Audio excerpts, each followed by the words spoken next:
Guys একটু support করো, চ্যানেলটা একটু প্রবলেম হয়েছিল বলে অনেকদিন ভিডিও বানাতে পারিনি। একটু সাপোর্ট তোমাদের থেকে আশা করবো। হ্যাঁ গাইস, আজকের নিউজগুলো আছে বড় বড় খবর। টিবাগো নাইট রাইডার্স হেরে গেছে তার সেমিফাইনাল ম্যাচটা দিল্লি ওয়ারিয়ার্সের সঙ্গে। সেখানে দিল্লি টিমটা হারিয়ে দিল।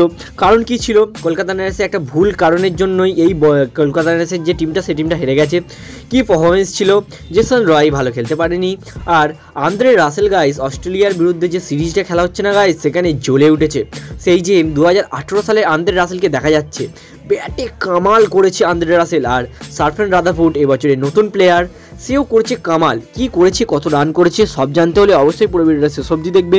আর কলকাতা নাইট রাইডার্সে একটা ক্যাপ্টেন নিয়ে বড় খবর দেওয়া আছে, সুরেশ আইয়ারকে নিয়ে একটা বড় খবর দেওয়া আছে, তার চোট নিয়ে একটা বড় খবর দেওয়া আছে। তো মেক শিওর করবো এই ভিডিওটা তোমরা শেষ পর্যন্ত দেখবে, কেন কলকাতা নাইট রাইডার্সে তোমরা চলো ভাই শুরু করা যাক কীভাবে বলছি। হ্যাঁ গাইস, তোমরা সকলেই জানো কলকাতা নাইট রাইডার্স টিম এখন নতুনভাবে টিম করেছে। আর সেখানে সুরেশ আইয়ারের ফর্মটাও প্রচুর বাজে, এখন বলতে পারো টিম ইন্ডিয়া থেকে বাদ হয়েছে।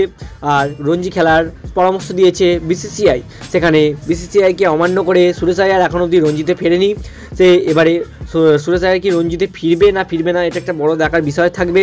সেখানে দেখি বিসিসিআইকে খাপানো উচিত নয়। এখন রঞ্জিতে যেখানে সব প্লেয়ারকে ফিরতে বলছে, তো অবশ্যই ফেরা দরকার সুরেশ আইয়ারেরও, যদি ফিট থাকে আইয়ার। তো তারপরে কলকাতা নাইট রাইডার্সের যে দ্বিতীয় নিউজ, সে হলো গাইস আবুধাবি নাইট রাইডার্স। একটা বড় টিম আবুধাবি নাইট রাইডার্স, সে ভালোই খেলেছিল এবছর, কোয়ার্টার ফাইনালে জায়গা করে নিয়েছিল।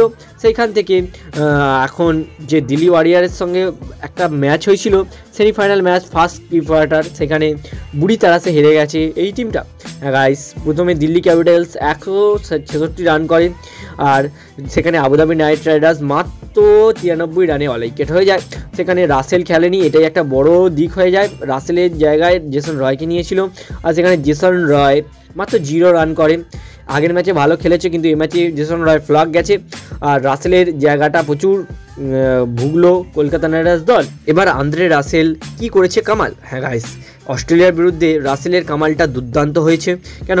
দ্বিতীয় ম্যাচে আন্দ্রে রাসেল T20 সিরিজ হচ্ছে অস্ট্রেলিয়া ভার্সেস ওয়েস্ট ইন্ডিজ, অস্ট্রেলিয়ার মাঠে। সেখানে অস্ট্রেলিয়ার মাঠে বলতে পারো খুব বেশি উইকেট হয়, আর সেখানে অস্ট্রেলিয়া বোলিং অ্যাটাক খুব ভালো হয়।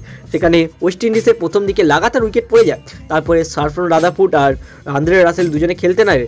আর এই কলকাতা নাইটসের দুই নাইট প্রথম থেকেই এত সুন্দর ফর্মে এসেছিল না। সার্ফেন রাদারফোর্ড প্রথমেই খুব মারে, একের পর এক 6-4 মেরে লাস্টে 67 রান করে মাঠ ছাড়ে সার্ফেন রাদারফোর্ড। আর সেখানে বিধ্বংসী অলরাউন্ডার আন্দ্রে রাসেল আবার সেই 2018 মতো ফর্মটা দেখেছে। হ্যাঁ গাইস, মাত্র 31 বলে 71 রানের একটা বড় বিষম পাড়ি খেললো এই আন্দ্রে রাসেল। বলে ব্যাটে কামাল করছে রাসেল, এবছর IPL-এও করবে কামাল আন্দ্রে রাসেল।